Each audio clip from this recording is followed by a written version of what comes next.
지난 주일의 감사 주의 곁에 계시네 견디려 온전의 감사 애건 곤란 감사 사라진 눈물도 감사 나의 영혼 평안에 응답하신 기도 감사 거절하신 것 감사 애처나온 풍랑 감사 모든 것 채우시네 아픔과 기쁨도 감사 절망 중 위로 감사 증명 못하는 애 감사 크신 사랑 감사해 길가에 장미꽃 감사 장미꽃까지 감사 따스한 가정 비난 주신 것 감사 기쁨과 슬픔도 감사 하늘 평안을 감사 내일의 희망을 감사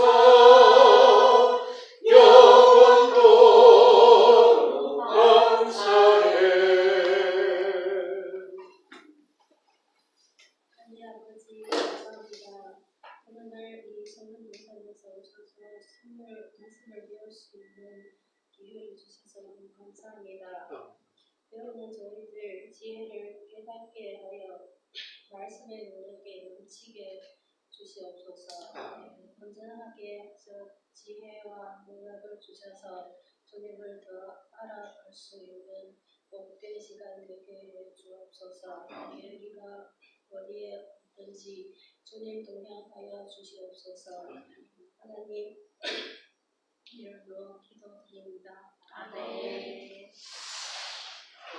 잘 지내셨습니까?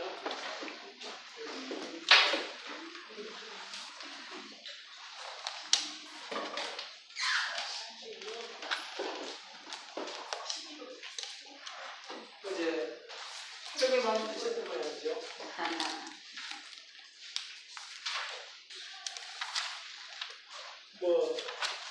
제일교회는 어제 특별한 프로그램이 있었습니까? 그래서 왠지 모르게 이 날씨도 축구해준 것도 모든 게 좋은 것 같습니다. 예. 뭔지 모르게 같은 예배를 같이 들었지만 왠지 모르게 좋았습니까? 네. 하늘의 빛도 햇빛도 더 강하게 비치고 예. 특별한 프로그램이 뭐 있었습니까? 없었습니다. 없었습니까? 사랑의 교회는 무슨 특별한 프로그램이 있었습니까? 없습니다. 없었습니까? 네. 성령교회는 없었어요. 그 떡만 줬습니까? 빵 줬어요. 빵. 아, 빵만 줬습니까? 성산예교회는 떡 줬습니까? 저희는 한 달 전에 아, 지냈던 게 없었습니까? 셋째 주에 맞아요. 그 이야기 한번 들었는데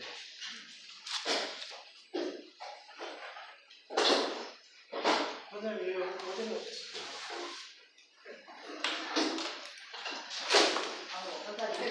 계속해서 출석 부리겠습니다. 사람이 많으니까 출석 부리겠습니다. 기사님, 네. 공격 기사님, 네. 김효수하고 기사님, 네. 도움되어 주시는 경리 기자 앞에서 다음 주에 오세요. 홍인인 사모님, 가나치 부사님, 네. 진정국 부사님, 네. 박미산 사모님, 네. 이자리 부사님, 주일 부사님, 정유진 부사님, 네. 정기 부사님, 이세현 부사님, 김용실 원사님, 최준자 원사님, 강미자 원사님, 이승현 부사님. 예, 뒤에 드실 게 많아요. 많이 있으니까 네. 드셔요. 먹고 가요? 드시면 사시면 돼요. 제가 아까 말씀드렸잖아요. 감사합니다. 얘기는 저 혼자 하면 되고 부장님 가실게요. 그 뒤에 있는데 그냥 그래 나오면 좋아하고 가지고 없이 드셔요. 네, 정말로. 그렇습니다. 네. 설교하니까 선생님이 왜 그리 좋아하죠? 네? 설교는 안 하니까 너무 좋아하는데 목사가 설교 안 하니까. 아니에요. 그런 거 아니에요. 진짜입니까? 네, 설교 안 들으면 교회를 갈 이유가 없죠. 그런 거 설교 안 아니에요. 했습니다. 근데 너무 좋아하는데 사람들이. 그런 반응은 안 해요. 그래서 설교를 아주 짧게 했더니만 너무 좋아한다. 아, 짧게. 너무 길지 않으면 돼요. 본질이 나오시네. 2시간에도 하나님 말씀만 전하면 좋습니다. 예. 본질이 나오셨어. 네, 여기 추수감사절이 지나갔잖아요. 설교를 아주 짧게 했어요. 짧게 하고 보물찾기를 했어요. 보물찾기를 했는데 좋아하더라고. 공짜로 뭐 받아가니까. 너무 좋아했어요. 이제 좀 아쉬운 게 우리가 살아가다가 보면 하나님이 우리 삶의 자리에서 보물을 너무 많이 숨겨놓으시는데 우리는 그 보물인 줄도 모르고 때로는 벌떡거린 줄 알고 차버리거든요. 외면해버리고 그렇게 스쳐 지나가잖아요. 사실 이게 다 보물인데 하나님 주신 보물인데 그런 경우들이 너무 많아요. 감사를 지나가면서 너무 아쉽더라고요. 좀 삶에 주어진 보물을 좀 찾으시라고. 오늘 50장, 51장, 52장까지 해서 예레미야를 끝내게 되었습니다. 다음 주에 물론 예레미야 예가가 있습니다. 50장부터 51장까지는 바벨론에 대한 심판에 대한 그런 하나님의 말씀입니다. 51장이 절수가요 46절까지 있고 50장이요 51장이 절수가 64절까지 있습니다. 상당히 길죠. 100절을 두 장을 합쳐서 100절이 넘습니다. 100절이 넘는 긴 시간 동안 긴 분량의 바벨론의 멸망에 대하여서 바벨론에 대한 심판에 대하여서 예레미야가 이야기를 하고 있습니다. 사람들은 예레미야가 바벨론에 우리가 항복을 해야 된다 그렇게 이야기를 하니까 저 사람은 바벨론 파구나 그렇게 생각을 했다는 것입니다. 저 바벨론 떠나풀구나 혹시 뭐 돈이라도 팔아먹는 거 아닌가 그런 생각을 사람들은 했겠죠. 하나님이 우리를 지켜주시는데 우리가 바벨론하고 싸워야 되는데 하고 그렇게 이야기를 하며 이 얼마나 믿음 좋은 사람입니까? 그렇죠? 믿음 좋은 사람인데 그러지는 않습니다.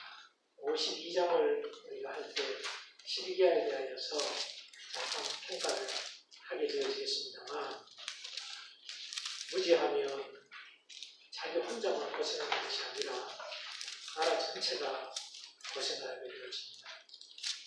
12기야가 무기력한, 무능한 그런 왕이니까 나라가 결국은 멸망을 당하게 되어지고 자기만 두 눈이 뽑히는 것이 아니라 많은 사람들이 포로로 잡혀가게 되어지고요. 엄청난 고초를 당하게 되어집니다. 그래서 우리가 지도자들을 위해서 늘 기도해야 됩니다. 그가 하나님의 사람이든 하나님의 사람이 아니든 그것을 떠나서 어쩔 수 없이 지도자들을 위해서 기도할 수밖에 없습니다. 이렇게 긴 시간 동안 긴 분량의 바벨론의 심판에 대해서 말씀하고 있는데요. 다니엘서를 보게 되어지면 다니엘이 바벨론의 포로로 1차 포로로 끌려가게 되어집니다. 다니엘서는 여호야김 3년이라고 합니다. 그렇게 되어 있습니다. 1차 포로로 끌려가게 되어지는데요. 우리는 바벨론과 같은 그런 세상에서 살아가고 있습니다. 다니엘이 바벨론에 혼자 떨어졌습니다. 물론 혼자는 아니지만 가족들, 친척들, 자기 고향 다 버려두고 자기 혼자 그냥 그렇게 떨어졌습니다. 오늘 성도가 바벨론과 같은 세상에 내동댕이 쳐져 있다는 것입니다. 여러분들이 직장에 가셔서 주위를 둘러보십시오. 다 믿는 사람이고 나에게 대하여서 호의적이고 신앙에 대하여서 호의적인 그런 분위기입니까? 아니잖아요. 그죠? 우리는 믿음이 좋아서 교회 안에서만 생활하고 성도들하고만 교제를 나누고 이렇게 하니까 온 세상이 다 하나님 믿는 사람인 것 같고 세상이 다 그런 것 같지만 우리의 삶의 현장은 그렇지가 않습니다. 문을 열고 슈퍼에만 가도 거의 태반의 사람들이 안 믿는 사람입니다. 구민은 복음화율이 7% 정도입니다. 지금. 그것도 아마 2단을 포함하면 한 8% 정도? 그 정도 되어집니다. 전국에서 복음화율이 제일 낮은 지역 중에 한 곳이 구민입니다. 10 중에 9은 안 믿는 사람이라는 것입니다. 10%만 해도. 그렇죠? 10명 중에 9은 안 믿는 사람들입니다. 그들이 우리에 대하여서 막 성신지를 피고 그렇게 하지는 않지만 우리에 대해서 그렇게 호의적이지가 않습니다. 바벨론에 홀로 동떨어진 다니엘과 같은 그런 처지, 우리의 삶의 처지가 그렇습니다. 이런 세상에서 우리가 어떻게 살아가야 될 것이냐. 다니엘서가 정말 좋은 그런 지혜를 주죠. 정말 지혜를 주는데요. 이 우리의 눈에는 바벨론이 그냥 온 세상을 다 점령하고 있는 것처럼 그렇게 보여집니다. 그렇지 않습니까? 다 믿는 사람이고 우리가 때때로 이런 식으로 신앙생활을 한다고 나에게 이게 무슨 일이 있을까? 내가 믿고 죽고 난 뒤에 천국 가는 것은 좋은데 그거는 내가 믿는데 살아가는 게 만만치가 않잖아요. 우리가 그런 생각이 들 때가 왕왕 있습니다. 근데 하나님께서 우리의 눈에는 바벨론이 전부인 것처럼 그렇게 보이는데 그 바벨론에 대해서 하나님께서 심판을 예레미야를 통해서 말씀하십니다. 그러니까 2장에 걸쳐서 아주 철저하게 바벨론이 하나님의 심판을 당할 것이다 라고 하는 것에 대해서 말씀하고 있습니다. 51장에는 그 상징적인 그런 행동도 이제 나오게 되어지는데요. 이것이 우리에게 얼마나 위로가 되어지는지 모릅니다. 눈을 돌려보면 주위에 전부 다 안 믿는 사람들이고 교회에 대해서 적대적인 사람들, 신앙에서 적대적인 사람들 그런 세상 속에서 우리가 어디 눈 둘 데가 없고 마음 둘 데가 없습니다. 그래서 나도 모르는 사이에 차라리 저 사람들처럼 그렇게 살아가면 마음도 편하고 육신도 편하고 얼마나 좋겠나. 우리에게 수시로 그런 유혹이 닥쳐오죠. 그런 유혹이 닥쳐오는데 저기도 저 사람은 잘 살잖아요. 그 사람들. 그죠? 우리보다 더 좋은 집을 사, 더 좋은 차 타고, 더 좋은 옷 입고, 더 기름진 돈 취급하고, 더 잘 살아요. 나는 꼭 이렇게 살아야 되나? 그런 유혹이 나도 모르는 사이에 오게 되어집니다. 그런데 하나님께서 예레미야를 통하여서 그 바벨론이 심판을 받을 것이다 라고 하는 것을 말씀하십니다. 이것이 우리에게 얼마나 큰 위로가 되어지는지 모릅니다. 상대가 벌받기 때문에 내가 위로를 받는 것이 아니라 내가 그것이 전부인 줄 알고 나도 모르는 사이에 유혹되어지는 그것이 하나님의 심판 아래 있다는 것을 우리가 알게 되어지면 위로를 받게 됩니다. 하나님의 위로를 받게 되어지는 것입니다. 1절에서 3절을 보시게 되어지면 바벨론이 한때는 심판의 도구였습니다. 그렇죠? 근데 이제는 어떻게 되어지느냐? 역전이 되어집니다. 역전이 되어져서 바벨론은 BC 539년에 멸망을 하게 되어집니다. 멸망을 하게 되어지는데요. 느부갓네살이 정말 사실은 바벨론이 2대 왕이었는데 있는데 느부갓네살이 정말 큰 제국을 세웠죠. 제국을 세웠는데요. 느부갓네살이 죽으면서 나라는 급격하게 허물어지게 되어집니다. 허물이 되어지고 자기를 대해서 내분이 일어나게 되어지고요. 정초 전쟁이 즉 우상들끼리 마르북을 섬기는 사람들, 월신을 섬기는 사람들, 지들끼리 막 싸워요. 어느 신이 더 높은 신이냐, 큰 신이냐 그렇게 하면서 자기들끼리 패가 갈려서 싸우게 되어지면서 메데파사의 나라가 넘어가게 되어집니다. 이 바벨론의 심판에 대해서는 멸망에 대해서는요 이사야 선지자도 말했습니다. 이사야 13장 17절을 보시면 이사야는 언제 시대 때 이사야 당시에 왕이 누구였습니까? 이스라엘의 왕이 누구였죠? 열왕기 배우셨잖아요. 히스기야입니다. 히스기야. 그죠? 13장 17절을 보시면 보라 은을 돌아보지 아니하며 금을 기뻐하지 아니하는 내 사람을 내가 충동하여 그들을 치게 하리니 그렇게 말하는데요. 이 그들이 누구냐? 바로 바벨론입니다. 13장 1절에 보시면 아모스의 아들 이사야가 바벨론에 대하여 받은 경고라 그렇게 되어져 있거든요. 그런데 이사야 당시, 히스기야 당시의 바벨론은 저 멀리 떨어져 있는 정말 아무것도 아닌 그런 나라였습니다.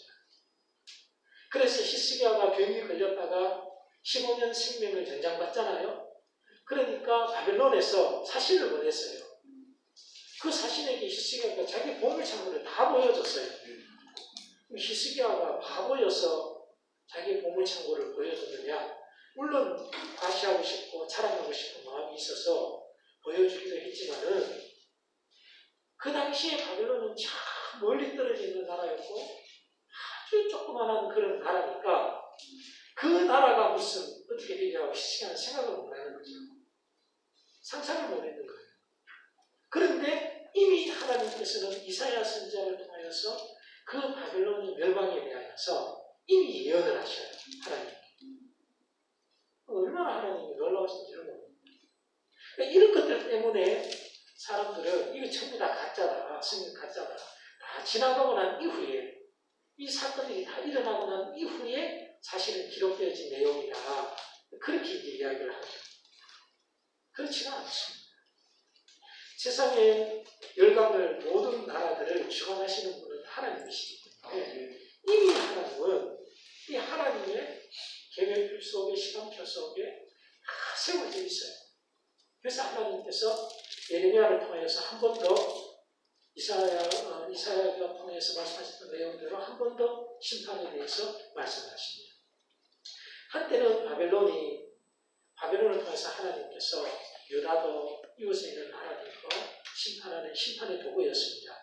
그 도구였던 바벨론이 이제는 역전이 되어져서 오히려 자기들이 심판을 받게 되어진다라는 것입니다. 4절에서 8절에 보시면 바벨론은 심판을 당하고 그리고 이스라엘은 회복이 되어질 것에 대해서 말씀을 하고 있는데요. 이스라엘이 포로 생활을 마감하게 되어지고 회복되어질 것이다. 그런데 그때에 남북이 통일되어진 그런 왕국으로 회복되어질 것이다. 그렇게 말씀합니다. 남과 북이 나누어져서 수백 년 동안 떨어져 있었어요. 그런데 하나님께서 4절에 보시면 그날 그때에 이스라엘 자손이 돌아오며 유다 자손도 함께 돌아오되 그렇게 말씀합니다. 하나님께서 심판하셔서 북이스라엘은 아수르에 남유다는 바벨론에 그렇게 멸망이 되어졌는데 하나님께서 그것이 심판이었는데 세상에서 안 믿는 사람들을 그냥 심판하시는 것처럼 하나님이 그렇게 심판하시는 것이 아니라 그것이 뭐냐? 치유더라는 거예요. 치유. 나라가 나뉘어졌는 나라를 하나님께서 심판하시면서 그 나라가 하나가 되어지도록 다시금 하나가 되어지도록 하시는 하나님의 치유더라는 거예요. 우리가 아버지가 자녀를 훈계하면서 꾸중합니다. 때로는 때리기도 합니다. 그냥 막 그냥 기분 나쁘니까 때리느냐 그게 아니잖아요. 치유하기 위해서 때리는 거예요. 하나님께서 그 자녀를 그렇게 하신다라는 것입니다. 그렇게 하시고 또 바벨론은 어떻게 되어지느냐 다 약탈을 당할 것이라 그렇게 말씀하십니다. 하나님께서 그 저지른 바벨론이 하나님 앞에서 저지른 그 죄악에 대해서 대가를 치르도록 하시죠. 결국은 그들이 어려움을 당하게 되어집니다. 완전히 이제 바벨론은 멸망을 당하게 되었지요. 그래서 하나님께서는 빨리 바벨론에서 도망가라 그렇게 말씀을 하시는데요. 11절부터 보시게 되어지면 바벨론이 심판을 받는 이유에 대해서 말씀하고 있습니다. 나의 소유를 노력하는 자여 그렇게 이야기합니다. 너희가 즐거워하며 기뻐하고 타작하는 송아지같이 발굽을 부르며 굴마같이 노는도다 그렇게 말씀합니다. 하나님께서 바벨론을 들어서 유다를 징계하시지만 그것이 하나님의 본심이 아니다. 하나님의 본심은 그 사랑하는 자녀가 이 징계를 통하여서 돌아오는 것이 하나님의 본심입니다. 그런데 바벨론은 어떻게 하느냐? 그것을 즐거워하고 기뻐하고 타작하는 송아지같이 발굽을 부르며 굴마같이 운다. 맷돌을 돌리는데 송아지가 막 이렇게 맷돌을 돌립니다. 그런데 맷돌을 돌리면서 송아지가 곡식을 어떻게 합니까? 막 먹습니다. 송아지도 배불리 먹는다고 곡식을. 그래서 오히려 그들이 어떻게 했느냐? 즐겼다라는 것이. 우리가 허락을 해서 누군가가 내 자녀를 훈계하지만 그것을 바라보는 부모의 마음은 어떻습니까? 찢어가 찢어지는 거죠. 부모의 마음은 찢어지거든요. 그런데 그것을 알지 못하고 바벨론은 어떻게 했느냐? 막 즐기고 그렇게 기뻐했다라는 것입니다. 그것이 하나님의 심판의 이유입니다. 하나님이 심판하시는 것이죠. 그래서 그들을 어떻게 심판하시느냐? 14절부터 보시게 되어지면 바벨론을 침략하는 자들에게 명령하시죠. 아끼지 말고 화살을 쏘아라. 승리의 함성을 지르라. 15절에서는 14절에서는 아끼지 말고 화살을 쏴라. 승리의 함성을 지르라. 모든 터를 멸절시켜라. 그렇게 16절에 이야기하고 있는 것을 볼 수가 있습니다. 그리고 17절부터는 이스라엘은 하나님께서 돌아오도록 하시겠다. 그렇게 말씀하시죠. 하나님께서 그 바벨론을, 자녀를 그렇게 과도하게 자기 감정대로, 기분대로 했던 그 바벨론을 그냥 내버려 두지를 않는 것입니다. 않는 것이야. 교회의 역사를 보게 되어지면 교회가 부패하고 영적으로 침체될 때가 있었습니다. 그때 하나님께서 세상을 들어서 교회를 공격하도록 하십니다. 교회가 어려움을 당하도록 하십니다. 그러나 하나님이 반드시 갚으십니다. 교회의 역사 2000년을 보게 되어지면 어느 민족도 교회를 힘들게 하고 괴롭게 하고 그렇게 해서 살아남은 민족이 없습니다.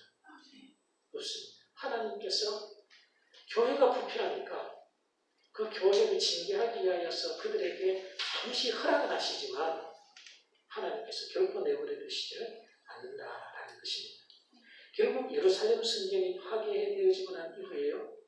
채 50년도 지나지 아니하여서 바벨론이 539년에 멸망하게 되었습니다. 채 50년도 지나지 않았습니다. 하나님께서 잠시 허락해 주셨는데 마치 그것이 자기가 무언가를 얻게 되어졌는 것처럼 착각을 해서 바벨론이 그렇게 날뛰었습니다.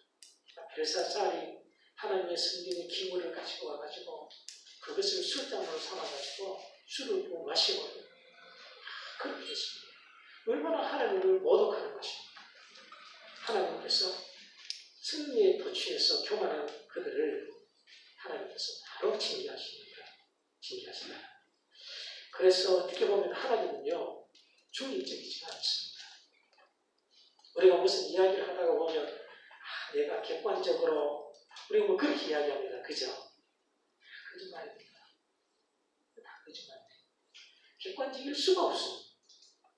부모가 어떻게 객관적일 수가 있습니까? 한만 그래도요, 팔이 안으로 굳게 되어져 있습니다. 안으로 굳게 되어져 있다. 하나님은 객관적이지 않습니다. 착각하시면 안 됩니다. 하나님은 자기 자녀를 사랑하시는 하나님이십니다. 객관적이지가 않습니다. 때로는 하나님은 상당히 편파적입니다. 하나님 편파적입니다. 자기 자녀에게 그렇습니다. 51장 21절입니다. 21절부터 계속 보겠습니다. 하나님께서 바벨론을 심판하시는데요. 지금 보십시오. 이 구성이 보면요. 바벨론 심판을 이야기하시고 이스라엘의 회복을 이야기하시고 바벨론 심판을 이야기하시고 이스라엘의 회복을 이야기하시고 계속 이렇게 지금 나가고 있잖아요. 그죠? 그것이 왜 하나님께서 바벨론을 심판을 말씀하시는가? 그 방점이 어디에 있는가? 회복. 약속의 회복. 하나님께서 그 백성을 회복시키는 거기에 방점이 있다는 것입니다. 우리가 그것을 기억하실 수 있어야 되는 것이죠. 50장 21절부터 읽어드리면 또 하나님께서 바벨론의 심판에 대해서 말씀하시는데요. 하나님께서 침략군을 향하여서 한신의 말씀을 하십니다. 너희는 올라가서 무라다임의 땅을 치며 그것의 주민을 쳐서 침멸하되 그렇게 이야기하고 있습니다. 무라다임은 페르시아 마티프에 있는 항구 도시입니다. 그곳은 징계라고 하는 그런 뜻을 가지고 있는 그런 곳입니다. 하나님의 심판을 문자적으로 잘 반영하고 있는 것을 우리가 볼 수 있는데요. 이 브라다임이라는 뜻이 무슨 뜻이냐 하면 이중 반역이라는 것입니다. 쉽게 표현하면 이중 첩자 있잖아요. 우리 첩보 영화 이런 데 보면 이중 첩자 있잖아요. 그죠? 네. 브라다임이 바로 그런 이름의 뜻을 가지고 있습니다. 이중 반역이라는 뜻을 가지고 있습니다. 북어는 징계라고 하는 그런 뜻을 가지고 있습니다. 그래서 그 이름 자체가 하나님의 심판을 반영하고 있는 것을 상징하고 있는 것을 볼 수가 있습니다. 그들이 어디에 걸렸느냐? 하나님의 올무에 걸렸다. 그렇게 말씀하고 있습니다. 하나님의 올무에 걸립니다. 24절, 25절을 보시면요. 그들이 하나님의 올무에 걸려서 옴짝달싹 못하게 되어집니다. 하나님의 분노의 무기가 바로 뭐냐? 페르시아의 고레스였습니다. 우리 한번 보시면 이사야 44장 28절을 한번 보시면요. 계속 거기에서 44장에서 45장까지 있습니다만 44장 1절에 보시면 나의 종 야곱 내가 택한 이스라엘아 들으라 라고 하면서요. 44장 28절을 보시면 고레스에 대하여는 이르기를 내 목자라 그가 나의 모든 기쁨을 성취하리라 그렇게 말하고 있습니다. 고레스가 하나님의 기쁨입니다. 왜냐하면 유다를 멸망한 바벨론을 멸망시켜버리기 때문에 하나님의 기쁨이 납니다. 상당히 하나님이 편파적이죠. 그죠? 편파적입니다. 그러면서 예루살렘에 대하여 이르기를 중건되리라 그렇게 이야기합니다. 이 에브라임을 바벨론을 대적했던 이 메데파사는 바로 하나님의 분노의 무기였습니다. 진노의 병기라 그렇게 말씀하고 있습니다. 그래서 하나님께서 그들을 통하여서 어떻게 하시느냐? 하나님이 바벨론을 대적하십니다. 29절부터 보시게 되어지면요. 발소는 자고 이렇게 쭉 이야기를 나옵니다. 그러면서 하나님께서 어떻게 이 31절 보시면 내가 너를 대적하나니 그렇게 말씀하고 있습니다. 내가 너를 대적하나니 하나님께서 바벨론의 대적자가 돼요.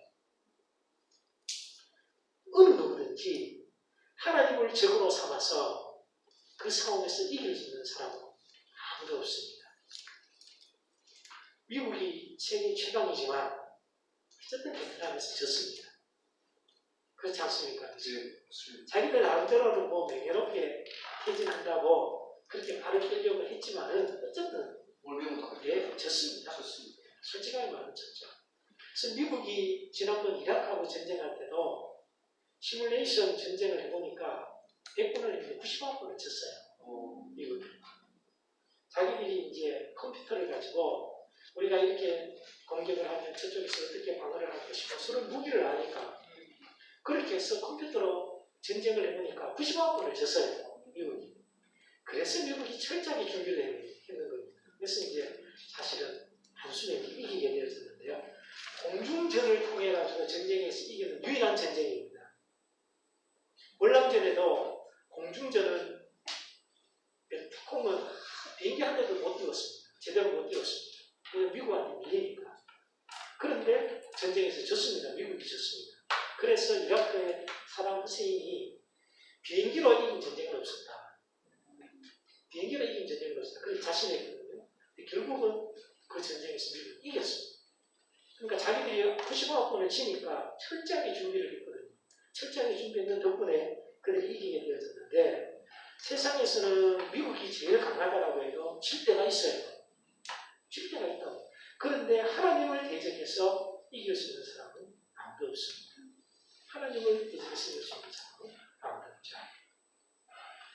하나님께서는 정말 그들이 철저하게 심판을 받도록 그렇게 하시는데요. 하나님께서 느부갓네살이 죽고 난 이후에 7년 동안에 왕이 3분이 바뀝니다. 정치적인 대형 혼란이 일어나는데요. 주신이 태양신이냐 달신이냐 그것 가지고 종교적으로 제사장들이 서로 막 싸웁니다. 그렇게 하면서 서로 반대편에 서고 그렇게 하다가 반란이 일어나고 죽고 또 반란이 일어나고 죽고 그렇게 되어지죠. 그래서 하나님께서 그들이 어떻게 하는가 자멸하도록 그렇게 하십니다. 바벨론이 그저 단순하게 메데타사가 군사력이 좋아서만 이겼는데 그거 아니었습니다. 벨사살이 보십시오. 적이 지금 포위를 하고 있는데도 그에게서는 술판을 벌여놓고 그렇게 하고 있는 제정신이 아닌 거죠. 하나님께서 제정신이 아니도록 그렇게 하시는 것입니다. 33절부터 보시게 되어지면 또 하나님께서 구원에 대하여서 말씀하고 있는 것을 볼 수가 있습니다. 이스라엘 자손과 유다 자손이 함께 학대를 받는도다 라고 하시면서 붙들고 놓아주지 아니하리라. 하나님께서 그들의 회복에 대하여서 구원에 대하여서 또 말씀하고 계십니다. 칼들, 가문들 그런 재앙들이 임하게 되어질 것이고요. 또 점쟁이와 같은 종교 지도자들 그에 대해서도 하나님이 심판하시고요. 우리는 이런 과정들을 보게 되어지면 하나님께서 어디에 마음을 두고 계시고 누구의 마음을 두고 계시는가 하는 것을 우리가 기억하셔야 됩니다. 그 다음에 아수르에서 또 바벨론에서 메대로 갔다가 바사로 넘어가고 그리고 헬라로 또 로마로 이렇게 넘어가게 되어지는데 우리가 그런 모든 과정들을 보면서 이거 뭐 국제적인 역학관계나 해석고 국제정치학자들이 뭐 이야기를 합니다. 그게 아니라 하나님의 주권적인 역사다. 하나님의 주권. 사람의 눈에 보기에는요, 나라가 일어났다가 쓰러지기도 하고 이렇게 하니까 뭐 인간이 뭘 어떻게 하는 것 같지만 그것이 아니라 다 하나님의 주권 아래 있더라라는 것입니다. 그것을 오늘 우리 시대로 생각을 해보면 우리 시대에 신을 믿는다 라고 이야기를 하면 신은 하나님입니다. 신을 믿는다라고 하면 사람들이 조롱을 합니다. 자기 자신에 대해서 그렇게 자신이 없어서 신을 믿느냐? 라고 하면서 조롱을 한다. 오늘 과학기술 문명이 얼마나 발달했습니까? 그런데 신을 믿는다 말이냐? 라고 하면서 우리를 비웃습니다. 그러나 성도는 우리는 알아야 되는 것입니다. 아무리 과학기술 문명이 발달해도 이제 얼마 지나지 아니하면 우주여행, 신혼여행의 대사가 되어질 것입니다. 우리가 어렸을 때는 제주도 신혼여행 가면 잘 갔습니다. 이제는 다 해외로 신혼여행 갑니다. 어쩔 수 없이 지금 제주도로 가고 있지만 코로나 때문에 아마 우리 후세대 아이들은 달이나 화성이나 이런 데 신혼여행을 갈지도 모릅니다. 사복만 하면 우주여행을 한다고 하는데 못 갈 게 뭐가 있겠습니까? 다 가지요. 그런 시대가 곧 옵니다. 그래서 이제 우리가 우주선에 하늘에다가 우주선을 띄우고 우주를 날아다니는 시대인데 우리가 신을 믿는다 말이가 그렇게 사람들은 우리를 조롱할 수가 있습니다. 그러나 그렇지가 않습니다. 왜 그렇습니까? 우리의 눈에는 그것이 전부인 줄로 보이지만 사실은 주관하시는 분은 누구시냐? 하나님이시다. 하나님이시다는 것입니다. 우리가 그것을 기억하셔야 되겠습니다. 51장입니다. 51장으로 넘어가겠습니다. 하나님께서 또 바벨론에 임할 심판에 대하여서 말씀하고 계시는데요. 하나님께서 1절에 보시면 내가 멸망시키는 자의 심령을 어떻게 해요? 부추겼어. 그렇게 이야기합니다. 부추겨서 바벨론을 치고 그들의 마음을 막 이렇게 하나님께서 들추시는 거죠. 그렇게 해서 메데파사에게 막 저 바벨론의 화려함, 저걸 우리가 차지해야 되는데 라고 하는 그런 마음들이 막 일어나도록 그렇게 만드는 것입니다. 그러면서 또 이렇게 합니다. 또 나를 대적하는 자 중에 있는 자를 치되 이렇게 와요. 이 해석이 조금 어려운 부분입니다. 나를 대적하는 자 중에 있는 자를 친다. 이게 도대체 누굴까? 나를 대적하는 자 중에 있는 자가 누굴까? 이것은 갈대아를 이야기를 하는데요. 우리가 그 스파이들이 비밀 문서 이런 것을 서로 이렇게 보내고 이렇게 할 때에 상대가 다 알도록 그렇게 보내지 않지 않습니까? 그죠? 그렇게 보내지 않습니다. 우리가 계시록에 보면 바벨론이 나오는데 이미 요한 시대는 바벨론 시대와는 너무 멀리 떨어져 있습니다. 그렇지 않습니까? 사도 요한 시대는 바벨론 시대하고는 너무 멀리 떨어져 있어요. 벌써 지금 바벨론이 BC 6세기니까 5세기 6세기니까 500년 600년 전의 이야기다. 그런데 계시록에 보면 바벨론 이야기가 나오거든요. 바벨론이 멸망할 것이라고 이야기가 나옵니다. 그것은 그 당시에 그 1세기의 초대교회 성도들에게 있어서 바벨론이 어떤 의미로 사용되어졌다는 것, 우리가 그것 때문에 이제 바벨론을 이제 이야기하게 되는데요. 그런 것처럼 그 당시에도 상대가 잘 이해하지 못하도록 우리만 알 수 있도록 그렇게 숨겨놓는 그런 것들이 있습니다. 그것이 이제 히브리어로 사용해서 치환 기법이라고 하는데요. 히브리어는 22개의 자음을 가지고 있습니다. 22개의 자음을 가지고 있는데 읽는 순서는 아시죠? 여기서부터 오른쪽에서 왼쪽으로 읽습니다. 히브리어는 그죠? 기억하셔야 됩니다. 이제 오른쪽에서 왼쪽으로 읽는데 22개의 자음을 가지고 있어요. 22개의 자음을 가지고 있는데 이 자음의 숫자가 1번부터 22번까지 있을 거 아닙니까? 그죠? 22번까지 있는데 어떤 단어를 내가 이야기를 할 때에 예를 들어서 우리가 국민신학교라고 하면 신학교라고 하는 신자 같으면 가나다 순서로 해가지고 딱 나올 몇 번째가 나올 거 아닙니까? 그죠? 그런데 이것을 그렇게 적지 아니하고 앞서부터 적는 것이 아니라 뒤에서부터 숫자를 해야 해요. 예를 들어서 시옷 같으면 몇 번째입니까? 잘 모르겠는데 뭐 5번째라고 하면 예를 들어서 끝에서 숫자를 해야 해서 5번째로 그 단어를 가지고 와가지고 단어를 만들어요. 그런데 실질적으로는 여기서부터 5번째 단어예요. 여기 뭐냐 하면 시황 기법입니다. 그래서 바벨론을 새삭이라고 표현이 되어져 있습니다. 성경에 보면 바벨론이 나중에 새삭으로 나오거든요. 왜 새삭인데 바벨론이라고 할까? 새삭이 어느 나라일까? 한번 찾아봐도 안 나와요. 그 이제 치환 기법으로 바벨론을 표현하는데 사람들이 알지 못하도록 새삭이라는 끝에서부터 숫자를 오히려 반대로 역으로 헤아려가지고 문자를 단어를 만들어냈어요. 그래서 새삭으로 나와요. 아니 바벨론이. 그게 뭐냐 하면 치환 기법입니다. 그 치환 기법에 따르면 이 나를 대적하는 자, 이게 바로 뭐냐 하면은 바로 갈대아 사람들을 말하는 갈대아이에요. 바벨론이죠.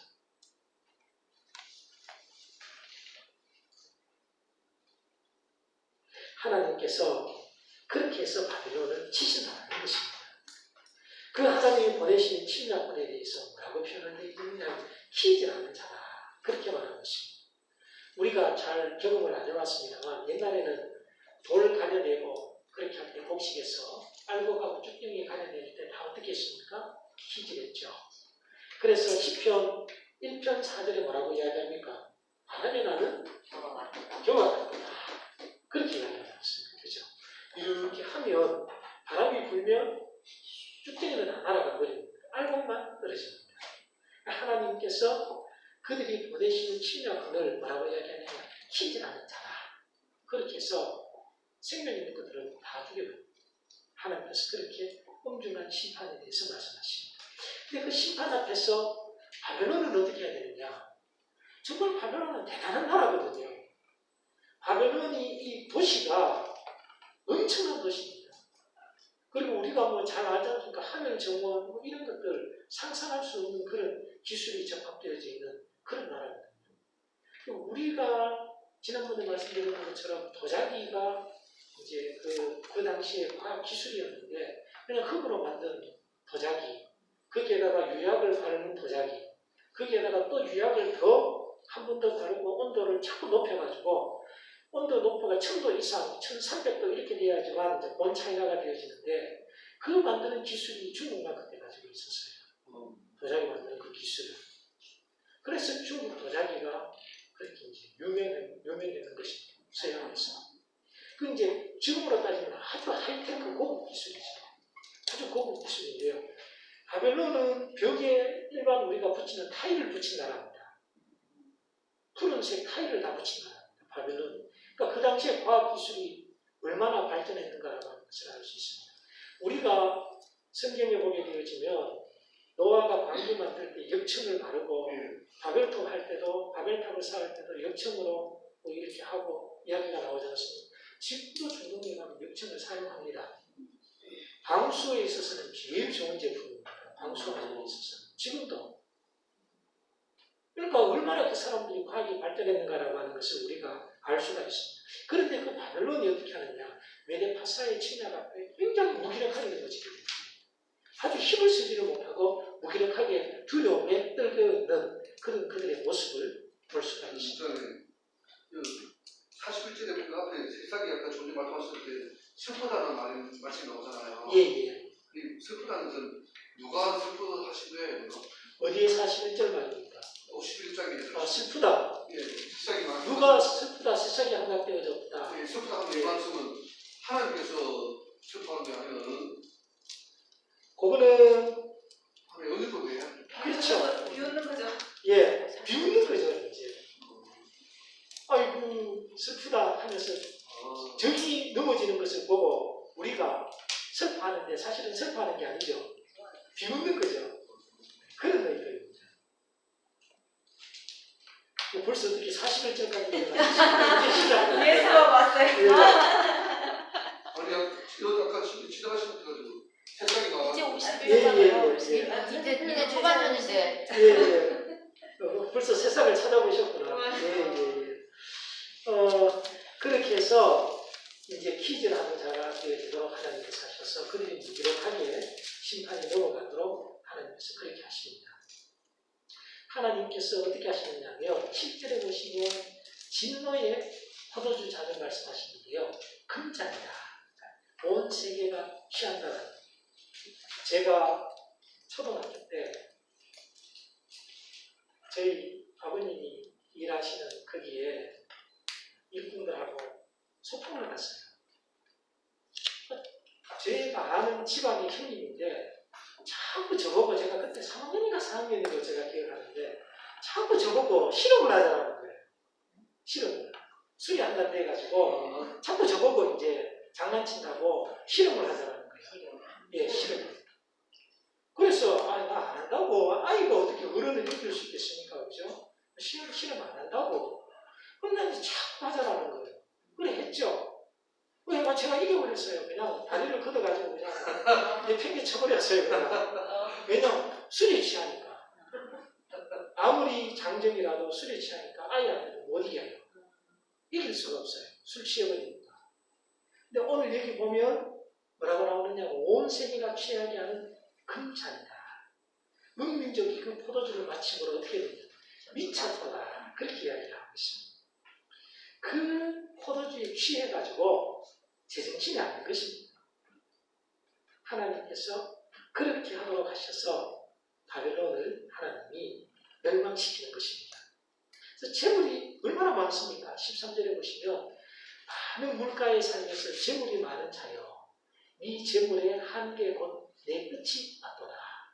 그 많은 재물이 그들을 살리지를 못하더라는 것입니다. 구원하지를 못하더라 하는 것입니다.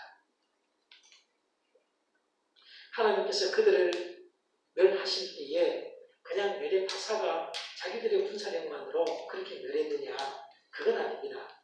51절을 보시게 되어지면 하나님께서 손을 얹어주셔요. 그들이 멸망을 당하는데 그들을 심판하는데 손을 얹어주시는데 그 하나님의 손은 어떤 손이냐? 여호와께서 능력으로 땅을 지으시고 지혜로 세계를 세우시고 명철로 하늘을 펴시고 그러니까 능력으로 땅을 세우시고 지혜로 세계를 세우시고 명철로 하늘을 펴신 그 하나님께서 그 대적자들에게 손을 얹어주셨어요. 그러니까 얼마나 힘이 생긴 몰라요. 우리 아주 감동적인 그런 동화 같은 거 보면 아이가 아버지를 도와준다고 뭐 이렇게 혼자 리어커를 끌고 이렇게 가지 않습니까? 그런데 뒤에서 모른 척 하면서 밀어주는 거예요. 아이는 자기가 다 끌고 가는 줄 알고, 그죠? 막 자기가 끌고 가는 줄 아는데 알고 보면 사실은 그게 아니고 뒤에서 밀어줘요. 하나님이 손을 얹어주시는 거예요. 내게 파사에다가. 그 하나님은 어떤 하나님이시냐? 능력으로 땅을 지으시고 지혜로 세계를 세우시고 명철로 하늘을 피우신 분이시다 라는 것입니다. 그 하나님께서 목소리를 내시면 하늘에 많은 물이 생기고 땅끝에서 구름이 오르고 비를 위하여 번개를 곳간에서 바람을 하나님이 사용하시는 물